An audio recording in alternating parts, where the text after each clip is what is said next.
పౌలు గారి సేవలో ఒక పదం ఉంటుంది. ఒక ఆయన బాధపడుతూ రాస్తాడు, ఆసియా ప్రాంతానికి అందరు నన్ను విడిచి వెళ్ళిపోయారు, ఎవ్వరు నా దగ్గర లేరు, నా దగ్గర కడ వరకు ఈ రోజుకి నాతో నిలబడినది ఎవరైనా ఉన్నారంటే నా చేయబట్టుకు నిలబడిన ప్రభు తప్ప ఇంకెవరు నాతో లేరు.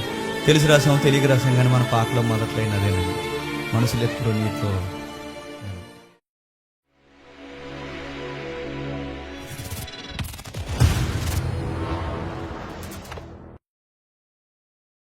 రెండో కొరింథీ పత్రిక 12:9-10 అందుకు నా కృప నీకు చాలును, బలహీనత యందు నా శక్తి పరిపూర్ణమగుచున్నది అని నాతో చెప్పెను. కాగా క్రీస్తు శక్తి నా మీద నిలిచియుండు నిమిత్తము విశేషముగా నా బలహీనతల యందే బహు సంతోషముగా అతిశయపడుచున్నాను. నేను ఎప్పుడు బలహీనుడనో, నాకు ఎప్పుడు బాధలు వస్తాయో, నాకు ఎప్పుడు ఇబ్బందులు వస్తాయో, నాకు ఎప్పుడు సమస్యలు వస్తాయో, నాకు ఎప్పుడు ఈ సాతానుగా నన్ను ఇబ్బంది పెడతాడో, నన్ను ఇబ్బందికరమైన పరిస్థితుల్లోకి నడిపిస్తాడో, అప్పుడే నేను చాలా బలంగా ఉంటున్నాను, చాలా సంతోషంగా ఉంటున్నాను, అప్పుడే నా భక్తిలో బాగుంటున్నాను, అప్పుడే నేను దేవుని ఎదుట మనుషుల ఎదుట ఎచ్చిపోకుండా ఉంటున్నాను. ఎందుకంటే నేను చేసిన సేవ మామూలు సేవ కాదు, విశేషమైన సేవ చేశాను. చెప్పుకోవడం మొదలెడితే గొప్ప ఘనకార్యాలు ఉన్నాయి. ఇలా చెప్పుకుంటూ పోతే దేవుడు కనబడ్డా. పౌలని నేను కనబడతాను, నేను కనబడకూడదు, నా దేవుడు కనబడాలి అంటే నా జీవితంలో శ్రమలు ఎప్పుడు ఉండాలి, నా జీవితంలో బాధలు ఎప్పుడు ఉండాలి. ఆ బాధల్లో ప్రభు నా దగ్గర ఉండాలి. బాధలు ఉన్నప్పుడు ప్రభు కిరీటం వలె, మేఘము వలె, మేఘం మీద నుంచి దిగిన మహిమ వలె ఎప్పుడు నా చేయబట్టుకున్నాను. పౌలు గారి సేవలో ఒక పదం ఉంటుంది. ఒక ఆయన బాధపడుతూ రాస్తాడు, ఆసియా ప్రాంతానికి అందరు నన్ను విడిచి వెళ్ళిపోయారు, ఎవ్వరు నా దగ్గర లేరు, నా దగ్గర కడ వరకు ఈ రోజుకి నాతో నిలబడి ఉన్నది ఎవరైనా ఉన్నారంటే నా చేయబట్టుకు నిలబడిన ప్రభు తప్ప ఇంకెవరు నాతో లేరు. తెలిసి రాసాం తెలియక రాసాం, కానీ మన పాటలో మొదట్లయినదేనండి, మనుషులు ఎప్పుడు నీతో ఉంటారనుకోకు, చేస్తారనుకో. కుటుంబము, ఇవి రకరకాల విషయాలు తెలియదు. పౌలు గారి జీవితంలో ఉన్నాయి, చివరికి ఎవరు లేరంట. ఆయన అంటున్నారు ఎవ్వరు లేరు. మీరు ఇంటికి వెళ్ళిన తర్వాత చదవండి. పౌలు గారు చనిపోతున్నప్పుడు జతకి ఎవరైనా చనిపోరు అనుకుంటున్నారా? ఆయన చనిపోతున్నప్పుడు జతకి ఎవరైనా చనిపోరు అనుకుంటున్నారా? ఆయన చనిపోతున్నప్పుడు ఒక్కడే చనిపోయాడు, ఒంటరిగా చనిపోయాడు. నేను అడుగుతున్నానండి, మరణం కూడా అలా కళ్ళ ముందుకి క్రీస్తు నిమిత్తం వచ్చేస్తున్నప్పుడు మరణాన్ని కూడా సంతోషంగా ఎప్పుడు చూడగలమో తెలుసా? మరణాన్ని కూడా ఎప్పుడు ఆనందంగా చూడగలమో తెలుసా? బలహీనతలు యందు శక్తి పొందుకున్నప్పుడు చూడగలం. మరణాన్ని కూడా ఎంజాయ్ చేస్తాడు ఎవడైనంటే పౌలు అంటాడు, నా ప్రభు పడిన ఆ మరణ బలహీనతలు ఎట్టువో చూడాలని నాకు చాలా ఆశ ఉంది, వాటి మార్గాల గుండా నడిచిపోవాలని చాలా ఆశ ఉంది, మరణాన్ని కూడా సంతోషంగా స్వీకరించాలని ఆశ ఉంది. పౌలు, అపోస్తులు మరణాన్ని కూడా సంతోషంగా ఎలా స్వీకరించగలిగారంటే వాళ్ళ బలహీనంగా ఉన్నప్పుడే ప్రభు శక్తిని బలంగా చెప్పండి అనుభవించారు. వాళ్ళ చేతులు కట్టేసినప్పుడే చాలా బలవంతులుగా ఉన్నారు. అందుకే ఆ కొరింథీ పత్రిక 4వ అధ్యాయం రాస్తే ఏమంటాడో చక్కగా కంగారు లేకుండా చదవని ముగించేద్దాం. 4వ అధ్యాయం 15వ వచనం నుండి, 4వ అధ్యాయం 15వ వచనం నుండి, మేము దృశ్యమైన వాటిని చూడక అదృశ్యమైన వాటిని నిదానించి చూచుచున్నాము గనుక క్షణమాత్రముండు మా సులకని శ్రమ మా కొరకు అంతకంతకు ఎక్కువగా అనగా దృశ్యమైనవి అనిత్యములు, అదృశ్యమైనవి నిత్యములు. ఏమంటున్నాడండి? ఏం మాట్లాడుతున్నాడండి? ఆయన మాట్లాడుతున్న భాష ఎలా ఉందో చూడండి. ఆయన పడిన శ్రమలన్నీ ఎలాంటివంట? క్షణంలో పోయే చెప్పుకోదగ్గ అంత విశేషాలు కానీ సులకన వంటివి. అడుగుతున్నాను, ఆయన పడిన శ్రమలే సులకనగా చూస్తే మరి మన శ్రమలు ఏమనాలండి? వాళ్ళ పడిన శ్రమలే సులకనైతే మన శ్రమలు నథింగ్, ఇంకేం లేదు చెప్పుకోవడానికి, మనకు అంత సీన్ లేదు చెప్పుకోవడానికి. వాళ్ళ శ్రమలే సులకనైతే ఇంక మనకు పెద్ద చెప్పుకునే విషయాలా? లేదండి ఈ మధ్యకాలంలో ఇలా ఇంక చెప్పక, ఆయన ముందు చూడు, ఆయన చేసినవే అని అన్నాడు, ఇంక నాకేమీ లేదు, నేను చెప్పుకోతగ్గవేమీ లేవని ఆయన అంటే ఇక మనకే ఉంది చెప్పుకోవడానికి. చెప్పండి. అది 4వ అధ్యాయం 9వ వచనంలో ఏమంటున్నాడు చూడండి. 4వ అధ్యాయం 9వ వచనంలో, తరమబడుచున్నను దిక్కులేని వారము కాము, పడద్రోయబడినను నశించే వారము కాము, యేసు యొక్క జీవము మా శరీరమందు ప్రత్యక్షపరచబడుటకై యేసు యొక్క మరణ అనుభవం మా శరీరమందు ఎల్లప్పుడూ వహించుకొని పోవచ్చున్నాము. ఏలయనగా యేసు యొక్క జీవము కూడా మర్త్య శరీరమందు ప్రత్యక్షపరచబడినట్లు సజీవులమైన మేము ఎల్లప్పుడూ మీ నిమిత్తము మరణమునకు అప్పగించుచున్నాము. మరణాన్ని కూడా ఎవడానికి అప్పగా చెప్పుకుంటాడండి? ఎవడ చెప్పుకోడండి? ఇలాంటి సెపరేట్ కేసుల్లోనే ఇలాంటి భక్తులు తప్ప ఇంకెవడ చెప్పుకోడండి. బ్రదర్, ఒక 2 రోజుల్లో చచ్చిపోతాం బ్రదర్ నవ్వుతూ చెప్తున్నాను అనుకోండి, అడిగి ఎలా ఉంటుందండి? ఎందుకు చెప్పేస్తున్నారు సార్ అంటే, సేవ కోసమే చంపేస్తున్నారు బ్రదర్, ఇంకా ఇసుకుపోయాను, చచ్చిపోతాను, నాకు అర్థమైంది అన్నప్పుడు ఎలా ఉంటుందండి?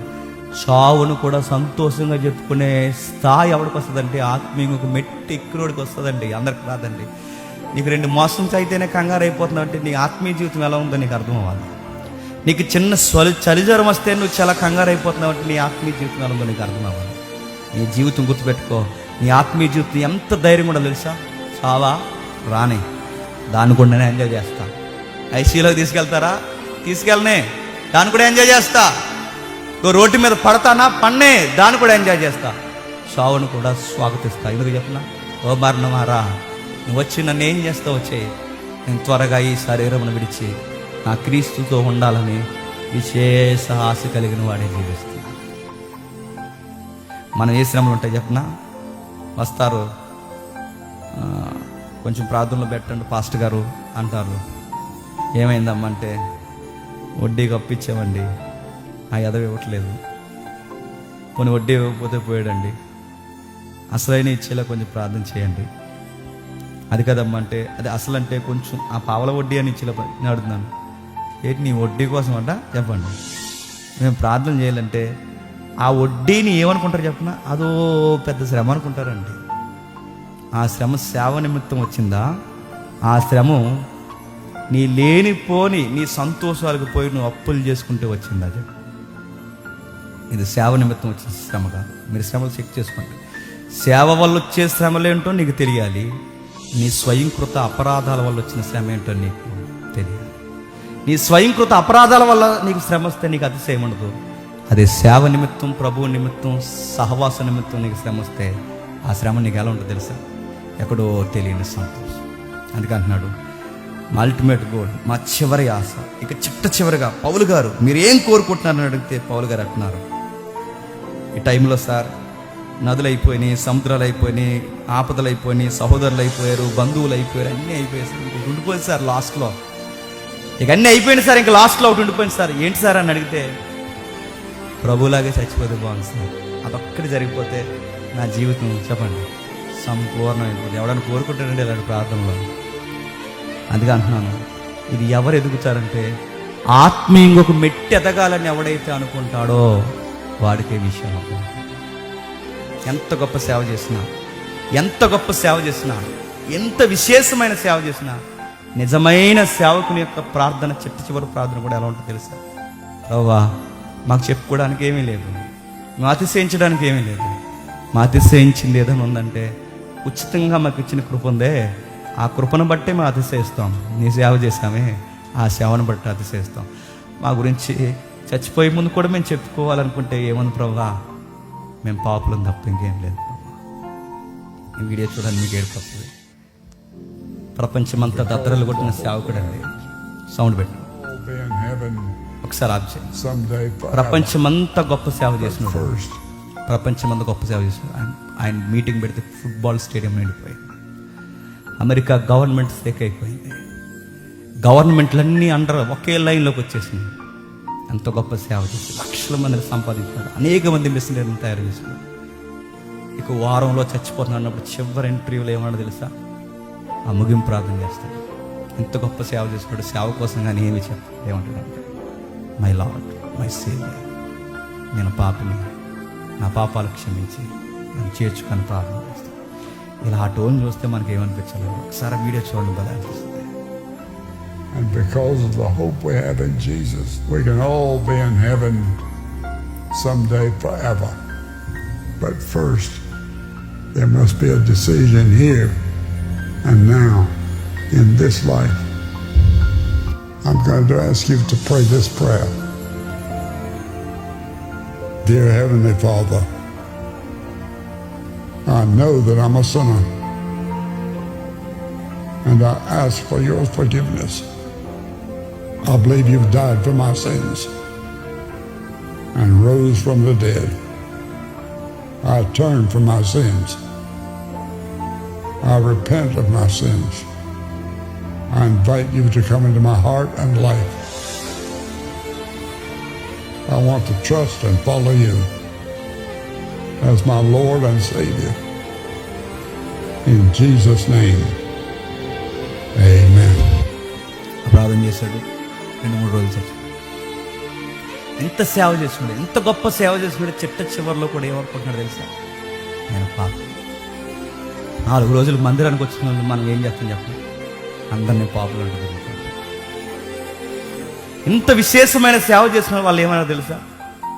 చచ్చిపోయే ముందు రోజు కూడా నేను ఫాలో అయ్యాం, నేను వెంబడించాం.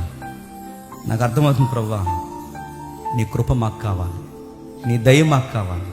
మేము పాపాత్మ, నువ్వు మమ్మల్ని స్వీకరించకపోతే, ఆదరించకపోతే మేమేమైపోతాం? మమ్మల్ని రక్షించేది ఇదేది కాదు ప్రభువా. చచ్చిపోరండి. అలాగే నేను మళ్ళీ చెప్తున్నాను, పక్కవారి మీద అతిశయించండి. విశేషముగా మీరు ఎన్ని చేసినా ఎక్కడ చెప్పుకోకండి. మీరు ఆత్మీయంగా బాగున్నప్పుడు ఆత్మీయంగా బలహీనంగా ఉన్న వారికి పేర్లు పెట్టకండి.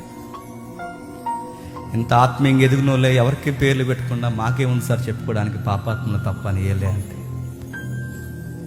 4 మీటింగులకి 4 వాక్యాల కింద తమ్ముడు చెప్పాడు, 4 ప్రార్థనలకి 4 పాటలకి ఒక సీనియర్టీ వచ్చేసరికి మనం అందరం పేర్లు పెడతామంటే మీరు గమనించండి. మెట్టు ఎక్కుతున్నావా చెప్పండి, మెట్టు దిగుతున్నావా? సరే, మనకన్నా బలహీనంగానే ఉన్నారు, ఆదరిద్దాం. మనకన్నా బలహీనతలో ఉన్నారు, ఆత్మీయంగా అనుకున్నారు, లేవనెత్తుదాం. అంతేగాని ఆ స్త్రీని బయటికి తీసుకొచ్చి అందరూ రాళ్ళు వేసుకుంటున్నట్టు అలా చేయొచ్చా? అందుకే చెప్తాను, అతిశయిద్దాం. శ్రమల యందు అతిశయిద్దాం, బాధల యందు అతిశయిద్దాం, సేవ యందు అతిశయిద్దాం. ఆత్మను సంపాదించే విషయంలో ప్రభువా ఈ పాపను వాడుకుంటున్నామని అతిశయిద్దాం. దుర్మార్గులైన మమ్మల్ని నీ సన్నిధిలో ఇంకా కూర్చోబెడుతున్నందుకు విలువ అతిశయిద్దాం. ఏది అతిశయించినా శ్రమల యందే అతిశయం. ఇది తీసే ప్రభు అని ఏమడకండి. ఇది ఉండడం నీ చిత్తమైతే నీ చిత్తమే సిద్ధించుగాక అని ప్రార్థించండి. చెప్పండి, పౌలు గారి ముళ్ళేంటి? పౌలు గారు ఎచ్చిపోకుండా దేవుడు యోబు దగ్గరికి సాతాన్ని ఎలాగైతే పంపాడో చెప్పండి, పౌలు గారి దగ్గర కూడా అలాగే చెప్పండి. ఏదో సాతాను దూతను పంపాడు. దానికి వాడిన పదాలు శారీరకమైన బాధలేనంట. అదేంటో మనకు తెలియదు. అది కళ్ళు జబ్బా, కడుపు జబ్బా, ఇంకా ఏదైనా ప్రాబ్లమా, ఏమేమి సమస్యలున్నా మనకైతే తెలియదు. కానీ ఒకటైతే నేర్చుకున్నాడు, ఈ శ్రమ సాతాను దూతలా ఉంది. ఇది ఉన్నప్పుడల్లా నాకు బాధ కలుగుతుంది, తీసేమని అడుగుతున్నాను. కానీ తప్పదు ప్రభువా, అది ఉండడమే నీ చిత్తమైతే నీ చిత్తమే సిద్ధించుగాక. ఈటి